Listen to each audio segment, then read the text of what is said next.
All right, you listen to Rutherford Magazine Show. Now, conversations with Mike Sparks. Just made it up here fighting that traffic from Smyrna to Murfreesboro. Try not to get pulled over. You got to be careful in Smyrna. You know anything about that, Myra? No, not a thing about that. Yeah. Got Myra Simons and Jim Sandman. Am I pronouncing it right? That's right. Not Sandman, just Sandman. Either way is fine. Okay. With Tennessee Republican committee men and women. Is that okay? Correct. Okay. Mm-hmm. We go way, me and Myra go way back, don't we? That's right. Walked door to door on your first campaign. Was it, remember how hot it was? 90-something degrees, wasn't it? Remember that family took us in? Yes. That was good. They felt sorry for us. It was so hot. Man, it was hot. She called me the other day, Miss Lisa Brewer. Right. Out of Laverne. And, oh, my goodness. You remember that? Yes. She wrote me a check. Remember that? She wrote you a check, made a donation. Wasn't that sweet? Gave us ice water. Yeah. It was so hot. It was so hot. If you ever go walking, man, that campaign, it would carry you some water. It's just real hot. But before we get into our show, I wanted to talk about our Sunday school lesson this morning. I always hear a lot of folks going through such tough times, and we just had a young lady get up at church. She's 30 years old. I hope they don't mind me mentioning her. Young lady's name was Montana Hawkins Smith, just 30 years old, diagnosed with cancer. And just really, doesn't sound good, but just want to ask folks to be praying for the young lady. I told her, I said, my oldest boy went through mouth cancer surgery a couple of years ago, and I remember exactly where I was at when he called me. He says, Dad, I'm going in for the biopsy results, and I remember exactly where I was sitting. I was sitting in my office in Nashville, just sitting there about 6:30, maybe 5:30, somewhere in there, and he called me back 20 minutes later and said, Dad, looks like it's cancer. Wow. That's rough. Boy, you think, what do you say, and then a brother-in-law of mine, he just went through mouth cancer surgery down in Saudi Daisy, so couldn't try to go see him. But our Sunday school teacher is Dick Peach, and Smyrna, his wife, just went through, broke her hip. She's doing good back home. They're great folks. Dick, they're good, super good. His son is Jeff Peach,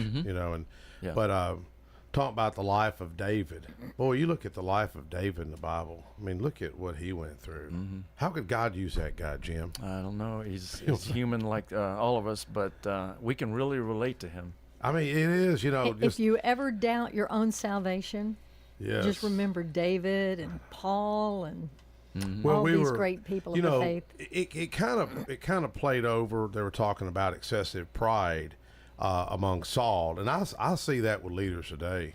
I mean, y'all may not want to say anything, but I mean, I'm telling you, I see excessive pride and ego just worse today than I've ever seen it in my entire life. Right. I mean, do you agree? Oh my goodness! Oh yeah. There's so many.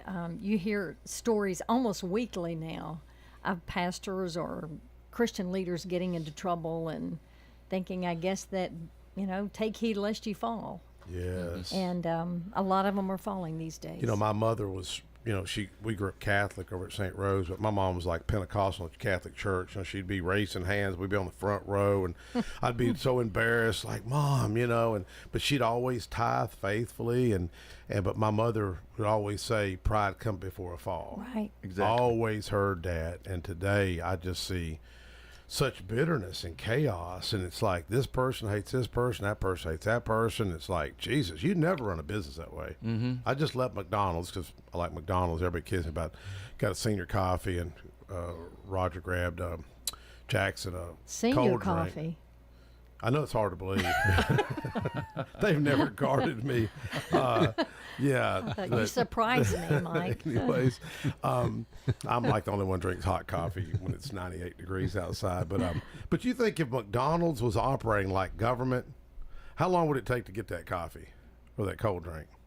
At least 45 minutes. Probably 2 hours. They'd be fighting over whose job it is. That's not my job and everything. But John McGuire, he owns a lot of the McDonald's. Great guy. His one of his employees, Brent, was the first one to sign my petition by Nissan. I put it through the drive-through like 15 years ago. Oh my goodness.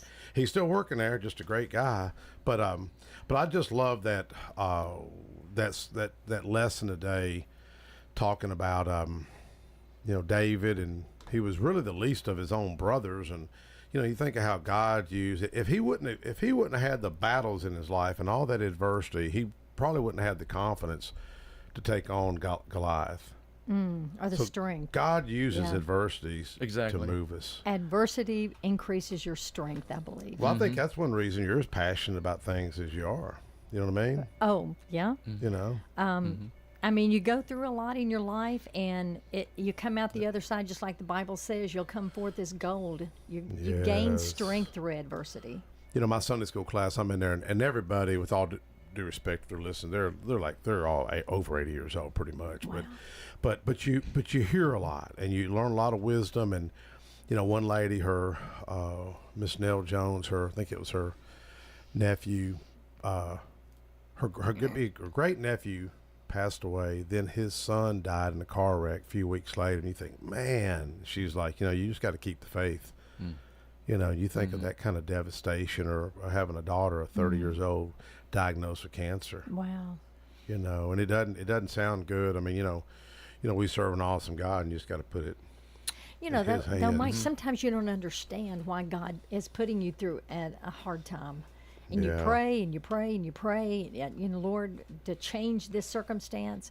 But sometimes I see God sitting at a huge drawing board, and he's got it all figured out. Yeah. We can only see what's happening right now, but his plan is all laid out. Yeah. So he knows the end of all of these things. I know Roger, on the way over here, he was talking about, I guess, go ahead, you're talking about Lisa Crow's lost her brother. You want to? Yeah. Our condolences go out to Lisa Crow. Her brother, let me get my old glasses back on here. Randall Keith Duke, he passed away, and he was 61 years old. So that's young. That's young. Yeah. But I heard a pastor say one time, you either in a storm, leaving a storm, or going into a storm. Exactly. Right. You know what I mean? Yes. It's part of life. And, it really is. Before we move to y'all, Roger had a couple announcements of the big prayer meeting we've got next week, and I think, Myra, you may be able to come this time. Oh, okay. Oh. Go ahead. Yeah, the Men of Hope prayer breakfast is going to be at the Sam Davis home this Saturday, August 10th, I believe that is, from 7:30 to 9, and it's going to be at the Creek House. And I got a little interesting story I'm going to tell in the beginning when everybody gets situated about the connection to the Smyrna Presbyterian Church with that Creek House there. And I think people will kind of get a kick out of it. And also, I want to give a shout out to that's where I got right out of the pool. We had a little get together. My son, Jimmy Richardson, got reelected to the Murfreesboro City School Board. We had a little thing for him, and he just sent me a text a while ago that my granddaughter was all in that cake because I had to get out of there. And the Walter Hill reunion going on also the 10th, the same day as a prayer, the 100-year reunion, Walter Hill, from 11 to 1. And, Butch Campbell, what is it, Jimmy Sullivan, the Rutherford County School Board? Yeah, he actually went to school there. I went there in 1961. I'm really old. 61. Yeah. And, when was Butch there? Butch was there. He was 30 years, but I had Mr. Brewington. I had a guy. Okay. Yeah, Butch probably wasn't even born yet when I was there. No. Oh, okay. I did have a class with a Ricky Campbell. I'm pretty sure it's probably kin to Butch. Yeah. I'll ask him when I see him Saturday. And my Aunt Dot's going to be on next week, talking about old Jefferson. She'll be 96 years old, still lives on her own, and I believe she is the oldest living descendant or person from old Jefferson. And we're going to talk to her, I think, Mike, do the interview and, way life was back then when she lived there. So that's kind of if folks don't know, some people may not know what Old Jefferson is. Give them a summary. Oh, yeah, Jefferson. It was the county seat for Rutherford County from, 1804 to 1811, and that's how it got its first name. It's known for logging back then. And then later on, as time went on, like when I went to school there in 1962, it left Walter Hill to there, it was a little community, Old Jefferson community. Jenny Williams, Jerry Short, a lot of people like that went there. And anyway, when Percy Priest Dam came in, it did away with that town. And supposedly it was underwater. It's still there because we went on a big tour. You went too. 80 people went to see it this February, and my great-great-grandparents had a big farm like the Davis farm there. So it's pretty cool to see that. So anyway, about wraps it. area. Yeah. Oh yeah. Mike took the long tour there. You remember that? Yeah, we got lost. we're on a little. Well, what kind of vehicle was we on? Some kind this of is federal land. You wasn't on a vehicle, Mike. You was walking. Yeah. Okay. Anyways, we have permission, but we're like, no, we've seen that fence post right there 4 times now. Can't get lost. But what's interesting about it, federal government took the land, displaced a lot of those folks, and the calculations were off. My understanding, Roger, correct me if I'm wrong, is when they did the drainage calculations, they weren't accounting for all the cavernous areas. Exactly of Rutherford right. County. That's exactly right. And it's really a neat story. It's kind of a sad story in a way. You know, Ernie Johns, our county historian, who's now sadly passed.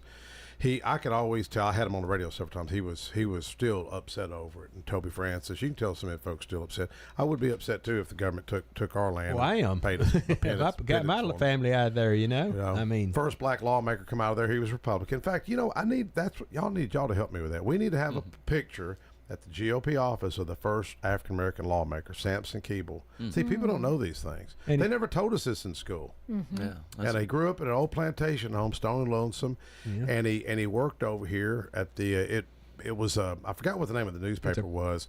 It was the pre-runner before the Day News Journal.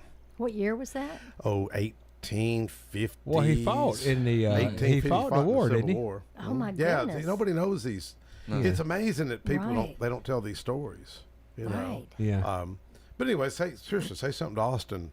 Y'all got some pull. Yeah. So, man, we need to put I don't know about Okay. that. Maybe. Keeble's picture up there. I like that idea. That's a good idea. We need to do a Samson Keeble day or something like that, or a dinner or something to celebrate some of that, because those Republicans that freed the slaves. I think a lot of folks kind of forget that. And we were talking. I had Matt Harriman was going to come up tonight. He couldn't make it. Just I think he was just going to thank a few people, and Matt didn't make his win. And but I was he telling worked him so hard he did. too. He worked look at really Abraham hard. Lincoln's life.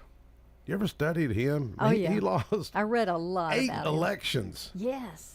But he just kept going, didn't he? Man, I think if that's second or third time, I'd just give it up. Yeah. I mean, Go back to 8 law times. office. Yeah. Wow, but look how God used that guy. I'm telling you. Yeah.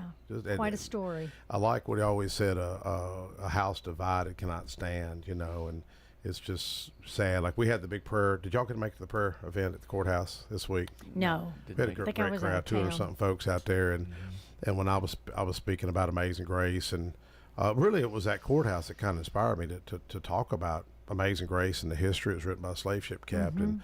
But what people don't realize is Great Britain freed the slaves 34 years before we did, without firing a shot, without losing anybody. Yeah. I really think it was a song and an author who was a pastor, John Newton, a former slave ship captain, who influenced a lawmaker, William Wilberforce, to free the slaves. And we lost upwards of 700,000 men right in through here. Right. We lost so many people. Right. So it was a great event. Needlessly, yeah. We want to thank Pastor Linus Vaughn, Judy King, great. Joe Carr gave some great comments. Judy can sing. I'm going to tell you. Oh, yeah, she closes us out with man. Amazing Grace. Wow. And Michael Rather, thank you, Michael, for helping. And Brenda Bryant, we had church. I mean, Brenda just got down, if you know Brenda, Randy Berg, and Romel McMurray, County Commissioner McMurray, who's also the county chaplain. But want to thank Joe Carr. Joe gave some great comments of the day. He did. He's a good man. He really did. He done really good. Got to give him a lot of credit. But tell us about what y'all's positions are, and I know you just had an exciting 2 weeks ago? You were up in Milwaukee, right? Oh, yeah, to Okay. the Republican National Convention. Yep. Got there on Sunday, left Friday morning, and the Tennessee Republican Party, Scott Golden and his assistant Ginger, I mean, they packed the agenda. It was early morning breakfast till the convention. Well, it was all day on Monday till late at night. And then on each night thereafter, Tuesday, Wednesday, Thursday night, it went from 6 to 10. I think on Thursday night it was 10:30. President Trump spoke that night, so it went a little over. Wow. He likes to How long speak did he long. speak? He spoke for an hour and 30 minutes. Can you believe Yeah. that? Hour and a half. He does speak a long time. He spoke a long time, and then they did the big balloon drop, after that, and then they had a party up until like 1 o'clock in the morning every night. So really, I didn't know Republicans partied much. I think they had a little bit of fun that week. Look at Jim. Didn't know to say nothing to you, Jim. I wasn't Y'all stayed there. out till 1:30. Well, some of them did. I did not. No. Man, I mean, stayed out it was till exhausting. 1:30 and Many a years. long time. Let's take a quick break and we'll come back and talk Okay. about y'all's party. Okay. Most people know that their insurance can provide them with coverage for the many life's mishaps. But I can help you also unlock discounts, save money, and get benefits with Farmers Insurance policy perks. Whether we're discussing home or auto insurance, I am here to help you understand these great perks. Call me, Mark Lewis, at 615-625-7070 for a quote, and you can get a whole lot of something with Farmers policy perks. We are farmers. Bum, bum, bum, bum, bum, bum. Not available in every state. Only available with select Farmers branded policies underwritten by Farmers Truck or Fire Insurance Exchanges or affiliate. Hello and buenos dias.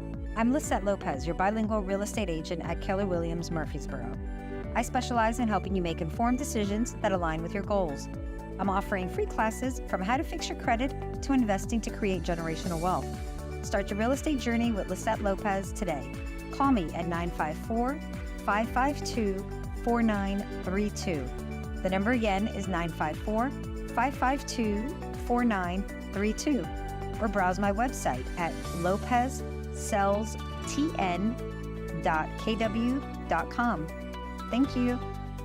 My wife and I enjoy going by Yard Sale Inc. We usually go to both locations, the one in Smyrna as well as the one in Murfreesboro. A lot of times on Saturday mornings we stop by, and their inventory changes weekly, so you never know what you're going to see, and it's mostly open box. The name fits it. It's exactly that. It's a yard sale. If you don't totally agree with the price, the staff is always friendly and nice and willing to work with you. That's the Yard Sale Store in Smyrna at 111 Enon Springs Road West, in Murfreesboro at 204 South Front Street, and online at bestdealintown.com. Josh Moss with Affordable Heating and Cooling provides residential HVAC and duct cleaning services to the Middle Tennessee area. With more than 20 years of experience, Josh Moss and the AHC team provide 24/7 service and take care to ensure whatever work you need done is done in a professional, timely manner. Contact AHC at 615-745-1676. That's 615-745-1676. Or go to their website at affordableheatingandcoolingtn.com. Hey, Middle Tennessee, it's Mark from the Safe House. And now the security riddle of the day. What's less secure than a fake safe from a big box or furniture store? Joe Biden's fake border policy, of course. But hey, there is good news. This time next year, Joe Biden will not be president. So drop by the Safe House and check out the largest selection of safes in the Southeast. Build a wall around your valuables with a safe from the Safe House. We have certified delivery crews to deliver and install your safe. Don't let a crackhead or illegal deliver your safe. With over 30 years in the safe business, the Safe House is the place to buy a safe in Tennessee. So go to NashvilleSafeHouse.com. All right, we're back talking GOP, talking RNC, talking partying till 1:30 in the morning with Donald Trump. No. Ira Simons, I didn't know that about you. No. They just had a packed schedule. I mean, it was full every day. Wow. So A lot of excitement in there. oh yeah, great speakers. Learned a lot. Who's your favorite speaker? Met a whole bunch of people. Well, of course, President Trump Yeah. was at the top, of course. But there was a pastor from inner city Detroit. I don't know Yeah. if you remember him. I can't remember his name, but boy, he was phenomenal. Yeah. I mean, he really brought down the house. I watched some of it. I Yeah. watched Trump say the same thing like 5 times. You know, He just wants to get his point across. Well, that I think he feeds off that energy, doesn't he? Yes, he does. He Yeah. really does. But you know, His name was everybody Lorenzo Sewell. everybody it? was saying. Yeah. What is it, Lorenzo? Pastor Lorenzo Sewell. So, Oh, was the pastor's name from Yeah. Detroit? Okay. Everybody was saying that his attitude seemed differently, of course, after having just gone through the assassination attempt yeah. a week prior. You could tell there was just a difference about him, a humbleness or Yeah. or something, because he was thanking everyone over and over and over, just so appreciative Yeah. of the support. It was wonderful. Yeah. I mean, it was just a great event, very patriotic. no one was shy about talking about the Lord and praising the Lord and praying. And well, he wasn't really raised up in church or anything. Well, I think he had a Christian mom, is my understanding. Mom's from Scotland, wasn't she? I'm not sure. I think she was. And Trump's father used to take him to hear Billy Graham. For real? Yeah. Really? Wow. I mean, I like the president. He just, he can have some little humble pie sometimes. You know what I'm saying? Needs a little bit, probably. Well, you try to not say psychoanalyze, but everybody's different. Everybody's different. Right. All backgrounds are different and all. But I've heard a lot of people sometimes they don't like his attitude. But I guess his being in New York and he probably has to be forceful like that in business. But I think that with that near-death experience, I mean, that assassination attempt, I mean, life-changing. That is literally. I mean, you can't help but say, the way I see it, God has hand on him. He turned his head just at the right second, yes. or he would have been killed right there in front of us. It's so wild. Yeah. So, doesn't it make you mad about Secret Service, though? Yeah, it doesn't seem like something's not quite right there. I was glad that Tim Burchett took a stand like he did. Yes. I really like that Tim Burchett guy. Yeah, he's a good one. I know you like Mark Green too. Well, you still work for Mark Green, right? No, I left that position about a year ago. Okay, but I think I like Mark Green too, but I really like Tim Burchett. Yeah. You just know where you stand with that guy. He's real grassroots, isn't he? Ain't he though? Tells it like it is. He's wonderful. Yeah, he is funny. I think all of our U.S. congressmen from Tennessee are wonderful. Except Every one for of them. one. Well, except for one over there in West Tennessee, but we're Republicans, so that's the way we feel. Yeah, Mark gonna run for governor? Well, that's the word, but are you allowed to talk about it? Well, he talks about it. I believe he has said many times that that's his plan, but I don't know if Trump does get into office. Yeah. I don't know that Congressman Green might be interested in some cabinet position. I don't know. Yeah. I don't want to speak out of turn. Then what happens then? I don't know. Jim, what happens? We'll see. Your guess is as good as mine. But Mark Green, at one point, he was considered for Secretary of the Army, right? Right. Yeah, he was, and he said that was his dream job, to be Secretary of the Army. But that kind of fell through, and he's a real conservative, and that didn't sit well with a lot of the more liberals up there in Washington. So he had to step away from that. But God's got a plan, and he believes that. Mark's got an awesome story. He does. About Saddam Hussein and got the book. Yes. A graduate of West Point. Yes.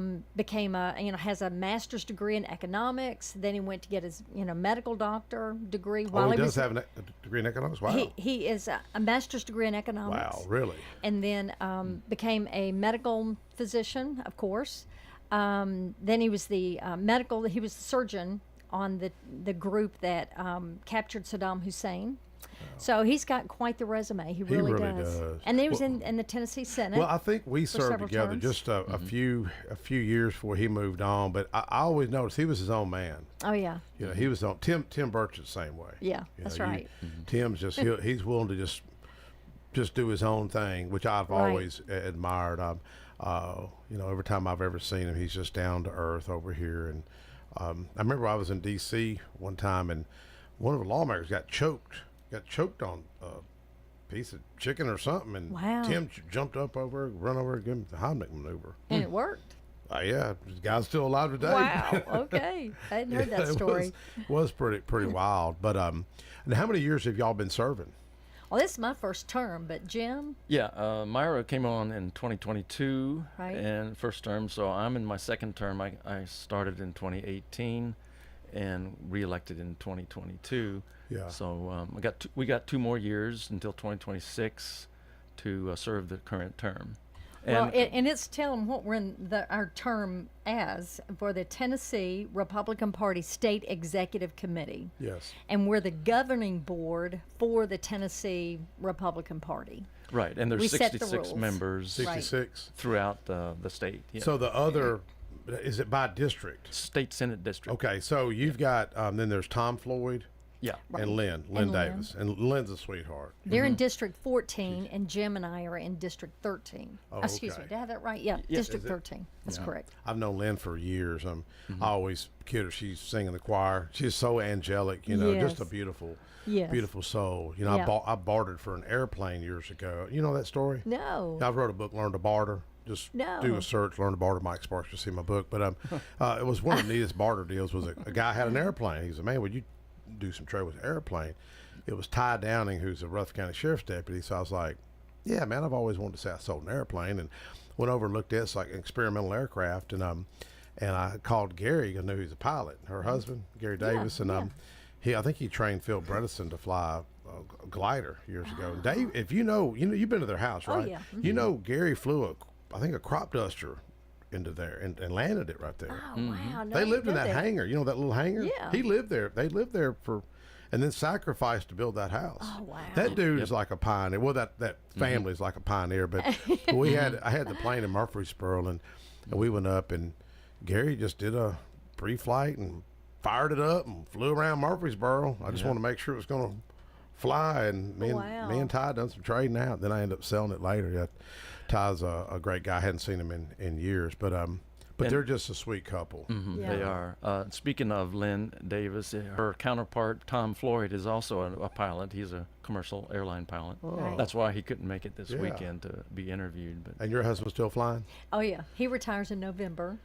And Tom actually flies the same airlines as my husband. Really? Yeah. Now, is he mandated to stop flying? At 65. Wow. Have they went back and looked at that to extend it out to move it a year or two due to the shortage? They proposed to do it to 67 this year, but it didn't get out of committee, I think. The pilots union blocking it? I think that is correct. Okay. Yeah, that's what my husband said. Yeah, I know my sister's an air traffic controller. She got called back up to go train air traffic controllers, or I think they're shorthanded on them as well. Well, I think they have an age limit too, don't they?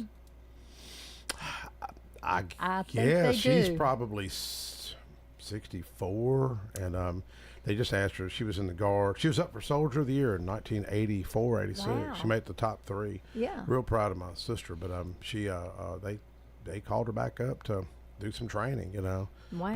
That's a stressful job. Oh yeah. Ooh, I would not. One I of wouldn't the do it. most. Yeah. I know we were flying out a couple weeks ago, and I just looked out the window. There goes a plane beside us. I was like, "Is that okay?"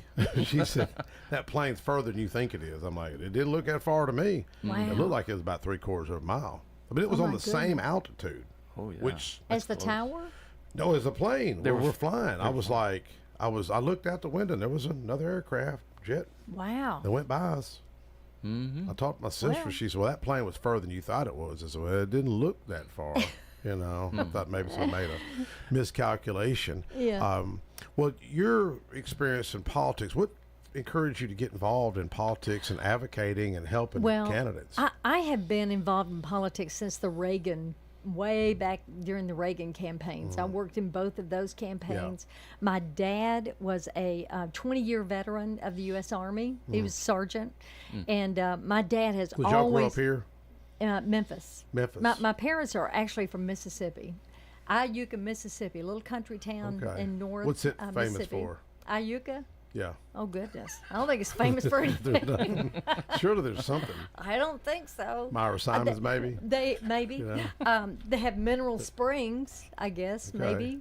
So my parents were from there, but my dad was in the military for 20 years, an Army sergeant. And so he was always very patriotic, very conservative, very Republican. And so I grew up with that. So then I worked in the Reagan campaigns and just got real interested in politics. And my dad, just taught me such a patriotism and a love for country, being in the military and being involved in politics as my dad was. So I kind of just grew up around that. And so when I came to Tennessee, I'm also very, very pro-life. Yeah. So back in 2012, 13, and 14, we had a little campaign here in Tennessee, the Amendment 1 campaign. Pro-life constitutional amendment. You remember? You let me push the button for the final vote. Remember that? Yes. So we amended the Tennessee Constitution to take away the protection of abortion in our state constitution, because Planned Parenthood and the ACLU had sued the state of Tennessee back in the year 2000, and they threw out all the restrictive, protective laws in the state of Tennessee, along with 16 other states. Well, we were one of 16 states. Tennessee was. So the one dissenting judge in that case in year 2000 said the only way to overturn that decision of the Tennessee Supreme Court is to amend our Tennessee Constitution. It took 11 years to get it done because we had a very, we have democratically controlled legislature at the first. So not until 2000. For 100 and how many years? Oh my goodness. Was it 130, something like that? 40 or so, yeah. So Mike Lyles was the first one elected to his seat since the Civil War. Wow. And I'd be the second, I guess, after that. And in 2008 is finally when we got a pro-life Republican majority. And that's when Amendment 1, Senate Joint Resolution 127, was passed. And then it had to go through the second session in 2011. And then it went on the governor's ballot in 2014. And we won that amendment. And so all of those laws that were thrown out in year 2000 were reestablished and put back on the books in the next legislative session. So that was my initial kind of involvement after working with Tennessee Right to Life for a couple of years. I was the director of development. And then I worked on the Ted Cruz campaign, got to know a bunch of people. Ted Cruz for president campaign, was a Tennessee grassroots chair. And then after that, I was the delegate coordinator for DeSantis, Governor DeSantis. I like DeSantis too. Yeah, he's a good man. And then here we are, I'm with the State Executive Committee. So it's just kind of been step by step, and my interest in politics in I Tennessee. don't know if this is true. I've heard this. I got to meet Raphael Cruz. His dad. Joe Carr was at the meeting. I think Rick Womack was there. He was at the Capitol. And I asked him, why should I vote for your son? And boy, he'll tell you straight up, man. Was that meeting in the library? Was you there? I was. Yeah, I was. That was when I was working in the campaign. And he was just point blank. Boy, he really loves the son, that's for sure. And I mean, he swayed me. I really liked what he had to say. But I don't know if this is true. There's that story where Reagan shares that story where that speech that he gave, the time for choosing. Time for choosing. Yes. And I had some Cuban folks up with me about 2 or 3 years ago, and on the way up here, I was thinking, man, I hadn't prepared. I don't really know what I'm talking about. And it was almost like the Lord told me, pull up Reagan's speech, Time for Choosing. And it's powerful. And I played it because we met over at this little restaurant. It used to be over here, this Cuban restaurant. And a lot of those Cuban folks, you could tell they were touched when they heard what Reagan said. Wow. Because I think it was Reagan says, you're so fortunate that you escaped Cuba. And my understanding that it may be Raphael Cruz that says this, that it was Raphael Cruz he's talking about. He says, I'm fortunate because I had somewhere to go. You have nowhere to go. Right. Like if this communism and socialism comes to you, this land, you have nowhere to escape to. Right. Exactly. Have you ever heard that was Raphael Cruz, Ted Cruz's father? I'm not sure if he was the one or if that was Reagan that said that. No, Reagan said it, but it was Raphael that left Cuba. That they were saying it to. I see. Okay, yeah. That I don't know. I've never confirmed that. I've just I've heard him that. speak several times, but I don't recall that in particular. Yeah. Bart Walker interviewed me the other day about the prayer event, and sadly, mainstream media is never going to cover. Christians praying, Christians exercising their First Amendment, Christians mention the powerful word of Jesus. Sadly, they don't cover it, but WGNS does cover it, and. Right. Always like what Reagan said. He said, if I find somebody who agrees with me 80% of the time, that's 80% friend out of 20% traitor. And that's one thing the GOP has got to remember. We got to get over all this butt hurt. I mean, y'all may not want to speak on it, but I see it. It's an epidemic, man. Yeah. I'm serious. I think it's social media. You think it's social media? Yeah, we have a lot more in common than most people think, and social media and the mainstream media, of course, are always trying to divide people up into different groups. Yeah. It really is. And I was thanking Bart for being the good neighbor station. I mean, they've used that term. I mean, I don't know how many years, probably since the station's inception in 1947. But. One thing about WGNS, you may disagree with Ed Raymer, disagree with me, but at least you got the authenticity of hearing the facts of that person's opinion rather than mainstream media. A lot of folks don't realize corporate media. There's 5 strong huge corporations that control 90% of the media today. 90% of it. Wow. Yeah. And I see some of the stuff in Nashville. I'm like, that I'll see them report, I'll see them spin, and I'm like, Jesus, man. And then that's what I like about WGNS, because you just get real people, real truth. Yeah. Well, what big issues you think are Jim's kind of got on some people's things. minds the most right now that you're hearing from? Jim's got some things to share. Well, one of those things is the national sovereignty of our country, of course, with the illegal immigration and turning things over to international bureaucrats. That's something that we're very concerned with. Yesterday at our summer SEC meeting up in Nashville, we decided to vote on a resolution that did get passed to speak out against the World Health Organization. And if I may, I'll read a couple of points here from the resolution. Yes, go ahead. A resolution urging the U.S. government to oppose further enabling the World Health Organization, asserting state sovereignty over healthcare freedom and choice, and for other purposes, whereas the WHO has proven itself to be a corrupt organization that has hampered worldwide public health efforts, and whereas WHO is an opaque organization unaccountable to the United States government, despite receiving between $200 and $600 million annually in U.S. taxpayer subsidies over the past decade. And it goes on and it goes on like that. So the resolution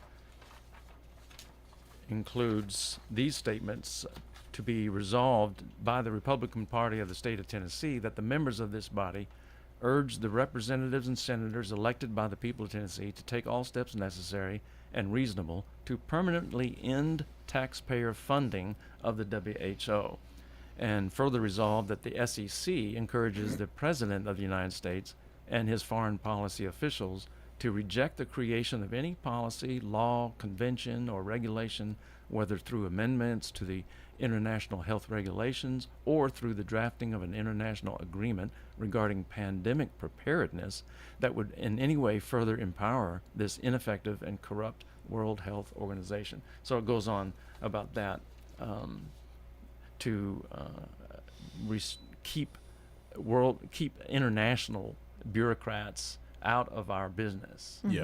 So that's the main Who'd thing. ever thought we'd even be talking about that? My dad was World War II, served in, flew B-17s in Germany. I mean, I heard Major Walls was at Pearl Harbor, my next door neighbor. So, I just see, it's like there's like little encroachments on our freedoms, just little by little. I was with Dr. Ming Wang this week, and Diane Canada. Y'all know Diane Canada? She's, it's called Lady Up America. I think she just got signed to Salem Network, and she's trying to get moms more involved, and I've always liked what Ming Wang has said. He was saying that years ago, freedom is the key, and everything should evolve around that. And you look at a guy, and he says those that appreciate sight the most are those that have once been blind. So he's been, when they didn't have the freedoms that we have today. Right. I think it's slowly being eroded. Well, and this election is going to determine a lot of that. This November election, I'm telling you. And this is the most, we always hear the most important election. It's this like is night the most and day. important. They're Yes. just as polar opposite as could ever be. Yes. So people have, especially Christians, need to get out and vote. We talked about that this morning in church, and they said we talked about it yesterday at an SEC meeting, didn't we? That only 1 out of 3 Christians actually vote. They're registered, but What a only low one turnout today. out of 3 is all that we're getting as far as voting. Yes. So two-thirds are not even voting. Yeah. We've got to make a difference. Don't you think there'll be a huge turnout in Tennessee, though, in November? Well, I'm hoping. Bigger than the recent election here in the definitely. primary, but definitely, yeah. I was working the polls at the Christiana Middle School here, and we had a kind of a slow turnout there at that location, but it is the primaries. And you're right about the most important election, and 1 out of 3 Christians voting, but many people aren't interested in politics, they say. But the old adage is that if you may not be interested in politics, but politics are interested in you. Exactly. Yes. And they involve every aspect of your life. So Right. if My you want to make any goodness. difference, you need to speak up. Yes. And it does matter. I watched an election in Smyrna years ago. I wasn't even elected yet, and I was just helping Bob Spivey, and Bob's since passed away. But it was James Yates, who's a realtor here with Red Realty, and got him Clyde Jones. Clyde has since passed on. It was a tie, literally a tie in Smyrna, and James was able to pull it off. And I watched, because you learn a lot when you're just being around, helping people. And Donna Barrett was the first one to get me involved, just holding up signs. So if there's any young people listening that want to get involved, just call up, whether it's Dr. Brian Terry, Charlie Mom, or Is that Robert when Stevens she first or- ran for office?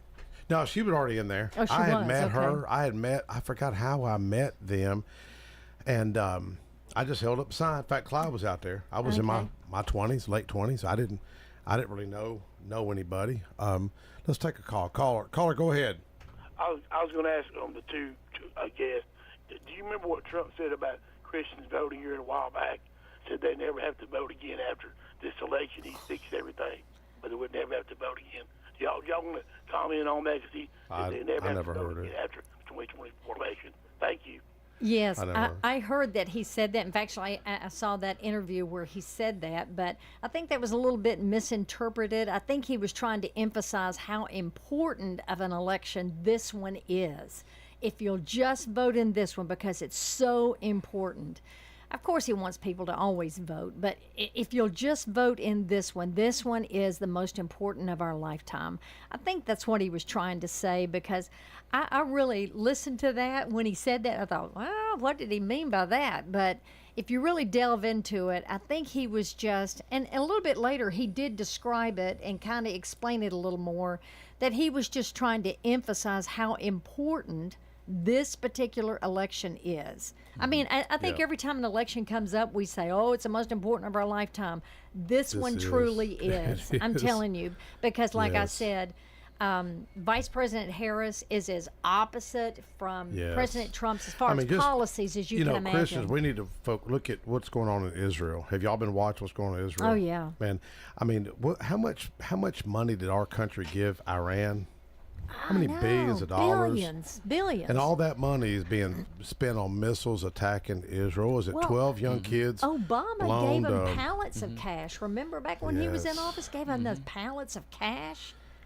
I mean, it's and just... look at what they're doing. And then Biden lessened the sanctions and allowed Iran to prosper. It's really frightening to see what those people. We take our freedoms for granted over here. Absolutely. Look at Venezuela with all their elections over there. That's in kind of chaos, and it's probably going to cause more chaos. But we take our freedoms for granted here. People need to get out there and vote.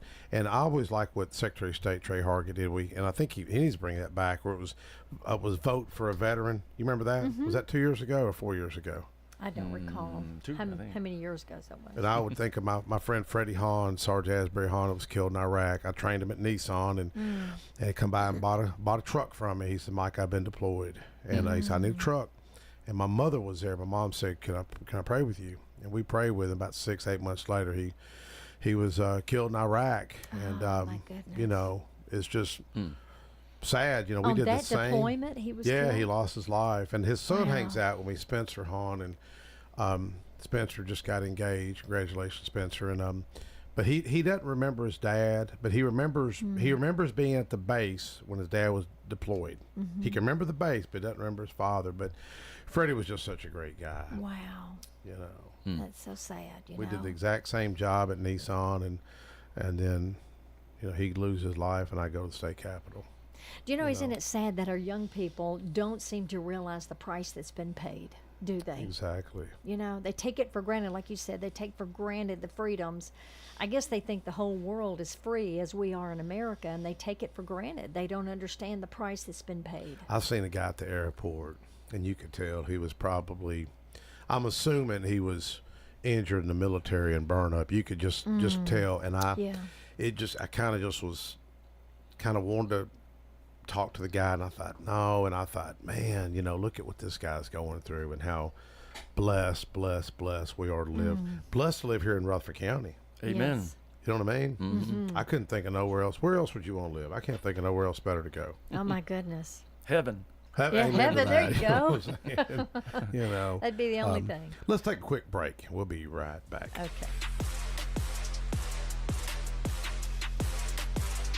Most people know that their insurance can provide them with coverage for the many life's mishaps. But I can help you also unlock discounts, save money, and get benefits with Farmers Insurance policy perks. Whether we're discussing home or auto insurance, I am here to help you understand these great perks. Call me, Mark Lewis, at 615-625-7070 for a quote, and you can get a whole lot of something with Farmers policy perks. We are farmers. Bum, bum, bum, bum, bum, bum. Not available in every state. Only available. Select Farmers branded policies underwritten by Farmers Truck or Fire Insurance Exchanges or affiliate.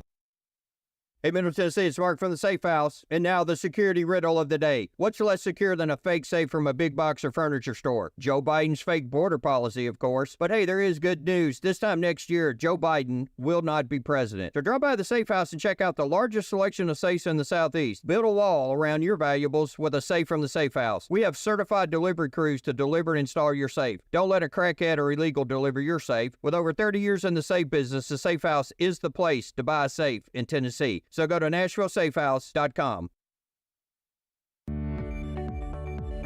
Hello and buenos dias. I'm Lisette Lopez, your bilingual real estate agent at Keller Williams Murfreesboro. I specialize in helping you make informed decisions that align with your goals.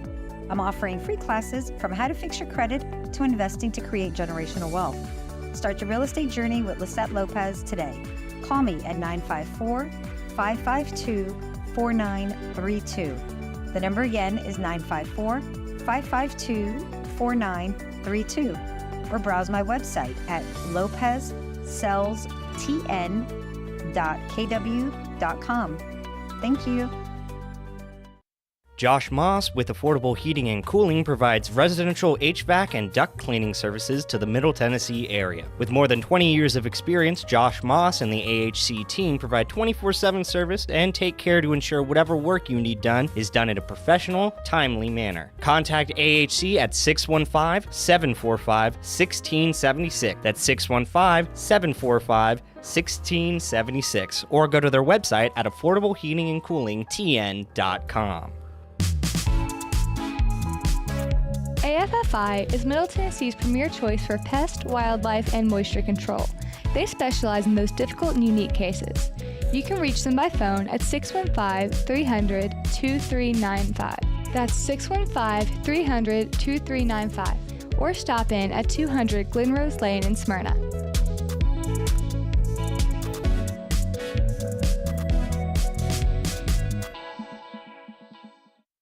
My wife and I enjoy going by Yard Sale Inc. We usually go to both locations, the one in Smyrna as well as the one in Murfreesboro. A lot of times on Saturday mornings we stop by and their inventory changes weekly, so you never know what you're going to see, and it's mostly open box. The name fits it. It's exactly that. It's a yard sale. If you don't totally agree with the price, the staff is always friendly and nice and willing to work with you. That's the Yard Sale store in Smyrna at 111 Enon Springs Road West, in Murfreesboro at 204 South Front Street, and online at bestdealintown.com. We're back. Conversation Mike Sparks, got Jim Sandman and Myra Simons, state Republican SEC committee men. Is that right? And woman. And woman, yeah.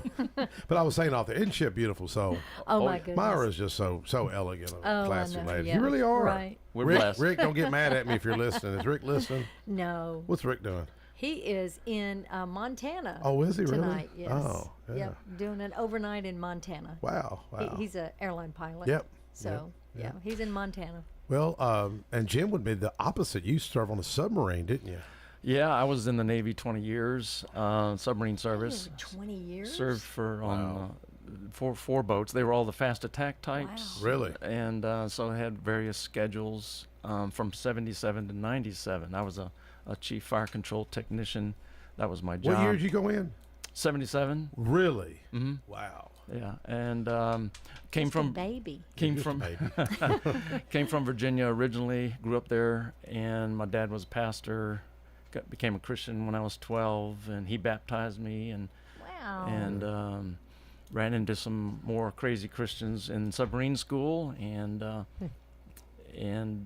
then moved here actually after our time in Hawaii. My last station, USS Olympia, we retired to Tennessee, and we just picked Middle Tennessee to settle down in, and got involved with more politics here when was asked to run for state executive committee back in 2014, and didn't. I won. I lost by about 135 votes or something like that, and then 2018 ran again. Yeah. But I've got some ancestors who served in the Revolutionary War, Civil War, like many people, and I feel like I've got some blood and energy to devote to the cause that they supported as well. So that's why I got into it more active. I've heard you. I think you spoke at a Rotary Club a couple of years ago. And very passionate, about your service. Who was the gentleman that served? The econ professor at MTSU, Dr. William Ford. Bill Ford. How's Bill doing? I haven't seen him in a good while. He's gotten a little more slow here in the recent days. He's still doing, hanging in there. He's a great guy. He was also a fire control tech on a diesel boat way back. I always liked him. I haven't seen him in a few months, but boy, he'll sure tell you like it is, don't he? Yeah, I took one of his classes in finance. Yeah, back in MTSU. I graduated there. I'd love to have him come speak. Come up here sometime if you can. You arrange that? That would be very entertaining. Set it up, Bill Ford. That'd be awesome. Yeah. Wasn't there a guy that owned the theater that was involved in the Navy too, or? Yeah. Or we know there's a documentary that they aired at the theater back in 2016. It was called Submariners: The Men of the Silent Service. It was produced by Tony Rollo, who is a friend of mine, lives up in Hendersonville. Yes. And he had interviewed about 15 submariners. That was really cool. It was very exciting. It's still available on through Amazon, I think. So. Do you think? Let me ask you this. I've got a friend of mine, Joel Lux. He's working on the book for Marty Luffman, and about Marty's life. I think they've almost got it wrapped up, but he's really worried where this nation's going, and he was like, man, there needs to be mandatory service for all young people. What's your thoughts? Mandatory, serve 2 years like Israel does. What's your thoughts? I don't think there'd be any harm in that. It's just I'm not, it does take away some free will there, but I don't see any harm in it. But everybody I've ever known that's went in the military, they were just different. They were just seemed like they just had it together. They're more organized. It seemed like they built their character, their work ethic. Am I wrong with that assertion? Well, it's part of it. Yeah, they start you in boot camp with that, and it's a great opportunity to learn leadership and initiative and things like that. Well, my dad was 20 years, as I mentioned, in the Army. And boy, I've got enough discipline for a lifetime. I was never in the military, but my dad being in the military had such a huge influence on my brothers and me as far as our discipline. And was your mom and dad still together? Oh, yeah. They were married 50 years when my dad passed away. Wow. Yeah. My dad's married 5 times. Oh, is that but right? He was all military. He'd check for dust, and my mom was like, she just couldn't put up with it. Oh, wow. Yeah. Really? Yeah, he was hardcore. I was told the meanest man in Smyrna by a councilman. Oh, my goodness. But he was a principled man. If he told you he was going to be somewhere at 9 o'clock, you can count on him. He'd have your back. But he was just hardcore military, and it's, I don't know. My dad wasn't a Christian. I shouldn't say that, but he wasn't a Christian. My mother was. Forgiveness is a big part of, to me, of healing. Yes. Yeah. He held on a lot of bitterness. Was he Army? He was Air Force. Oh, Air Force. But he's seen, like he'd always tell me, when you see a B-17 go down, there goes 10 men. Wow. They lost more men. It was a miracle that he even survived. He was shot down over Allied territory, and I remember him telling me a guy hollers Yank, and he said it was a British Army man that spotted him. Wow. But he's seen a lot of problems, I guess, and I think post-traumatic stress. I think a lot of men that have experienced that don't. My dad did. It was hard for him to talk about. He was in 20 years. I mean, active on the front line. Got shot. Yeah. My dad did. Oh, really? And it was hard to talk about. He got shot in the leg, I think, and was off in a ditch and heard the enemy all around him. But that truly was the greatest generation. Oh, yeah. I watched Major Walls, at working at the Omni Hut, and he started the country club at Smyrna. The Woodshed gave a lot of young men like myself their first jobs. But my dad gets so upset with me because I'd go see him on the weekends, and I'd say, "Yeah, Dad, I'll come over," and I'd be late. Oh my gosh, you couldn't be late. He would be so upset. And I'm like, man, I'm just 15 minutes late, you know. But he did help me get started. You know, I started my first business at 21. He loaned me $10,000. Wow. And I paid him back $10,000. I paid him back 10% on his money. Wow. You know, That's great. But he was tight as a tick. Yeah. They wouldn't give you nothing. But he taught you discipline, didn't he? Oh yeah, he'd buy, like if he bought me a little crescent wrench or a little tool, he'd put it on the list. I had to pay him back. You know what I mean? Yeah. But you know, looking back, that he helped me get my first car, the '69 Camaro, and helped me get started. Had to fix it up and paint it and all that, and made some money on it. But we just got to get back to that somehow. I don't know how we. I've got law enforcement tells me you can't turn it back, Mike. I know. How do you somehow. when it seems like this whole generation of young people, like I said, do not understand the sacrifice that was made for them, you know? And how do you get back to that? And I like what Reagan said. You were talking about Reagan a minute ago.